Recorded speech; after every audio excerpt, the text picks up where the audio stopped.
Massive breaking news out of Fox News as Tucker Carlson is out. They have parted ways, and it is unclear about what sparked this, though I'm going to speculate on what happened here, and I'll also speculate on where Tucker may go next. A few options there. First, I'm still digesting how big this news is, because Tucker Carlson, in case you don't know, is the one of the primetime hosts at Fox News, is the most popular, most watched cable news host, and holds massive sway over the conservative base. So wherever he goes, it's very likely a lot of his viewership, a lot of those voters are going to follow him. But let's first show you. Let me show you the announcement here from Fox News themselves, saying Fox News Media and Tucker Carlson part ways. Fox News Media and Tucker Carlson have agreed to part ways. We thank him for his service to the network as a host and prior to that as a contributor. His last program was on Friday, so no more Tucker shows. He never got to say bye. He's just out. Fox News Tonight will air live at 8 p.m. starting this evening as an interim show with a rotating cast and nothing else here. Just a bunch of Fox News mumbo jumbo.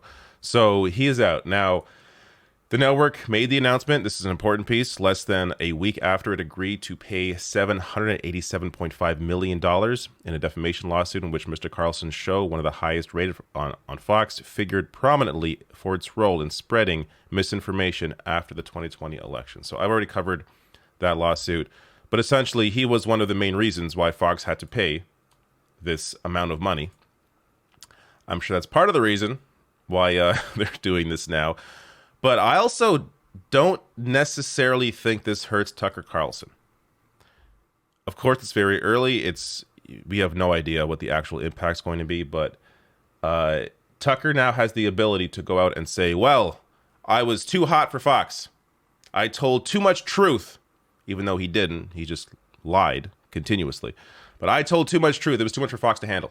So he can use that as a grifting mechanism in wherever he goes next, whatever he does next. Now, initially, I remember that he launched the Daily Caller, which is its own media website, but he did end up selling his stake in that in 2020. So that's not going to be an option for him. So he doesn't have the Daily Caller anymore. But there's also a big hole at the Daily Wire since the offer with Steven Crowder fell through. I think Tucker may like their offer if it goes to him. So there's always a possibility there. Or there's the possibility Tucker's big enough where he could just do it himself, right? Like, he doesn't need anybody else. He can just launch his own thing, do his own YouTube show or whatever show, Rumble show, and he'll be perfectly fine. So I'm sure there's going to be offers flooding in for various right-wing entities to try and grab him, whether it's the Daily Wire, whether it's Rumble. But ultimately, he has the ability to kind of do whatever he wants to do himself without needing anybody else. But that also goes to another possibility. Tucker Carlson for president. So this has been speculated several times. This is Politico back in, I think, 2020 again, saying the GOP is buzzing. The Fox News host ratings have gone gangbusters, and many Republicans think he'd be a force in a Republican primary. Now, I don't know if this next election is the one, because Trump's in there. He's going to have to compete with Trump. And I got to say, if that is a primary, that would be an actual competition. Trump versus Tucker Carlson, I think, would actually be a real fight. But I think it's more likely that Tucker tries something in the next election cycle in 2028. So who knows on this front, but it wouldn't be surprising to see Tucker come out and be like, yeah, I was too much of a truth teller for Fox, but here's what's happening, America. I'm running for you. And, his bunch of garbage that he spreads. So that has a contingent of people that are going to be attracted to that. It's the similar voting base that likes Trump, which is why I think it's more likely he would wait this out, knowing Trump is likely going to lose a general in 2024.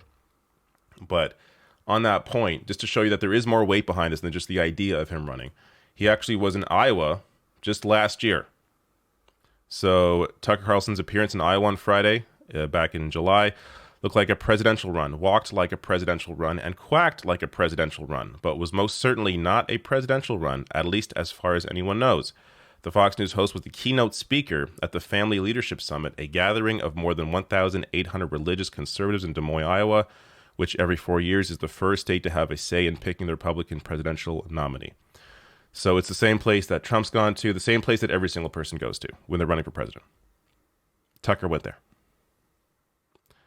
So again, this may just be kind of testing the waters, getting sort of the the gears running for the idea of doing this kind of thing in the future. Doesn't mean he's necessarily doing it this time, but I would not rule this out. Tucker Carlson is still young in terms of presidential potential candidates, so it wouldn't be shocking to see him do this sometime in the future.